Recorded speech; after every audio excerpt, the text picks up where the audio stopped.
Magpapalit sana ako ng bagong brake pad. Yun nga lang nagkaroon ng problema. Hindi matanggal yung kanyang caliper. Pati ba naman itong preno nakaiuso na rin sa pag-lock.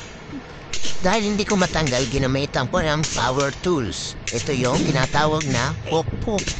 Ayaw mo talaga matanggal, pinukpok na kita ng pinukpok. Ayaw mo pa rin talaga matanggal. Yan na yun. Ganun lang ba talaga kabilis yun?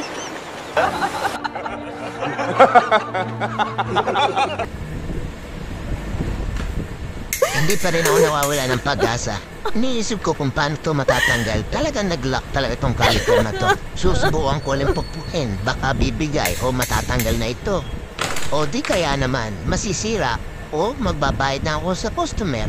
Kung pansin nyo, hindi pantay ang kaya ng brake pad. Yung isa manipis, yung isa makapal. Dahil hindi siya matanggal sa pagpukpok, gagamitan ko na uli ng teknik. Susubukan ko sa ibang paraan ng pagpukpok. Gamit ang simpleng gato, pupukpukin ko sa kabilang side. Ewan ko lang kung hindi ka pa matanggal dito o matutuluyan ka ng masira. Ito na lang talaga nais kong paraan upang siya ay matanggal. O nga, naramdaman ko na natanggal ang caliper. Pagkatapos kong matanggal, kita niya naman yung caliper, sobrang kalawang.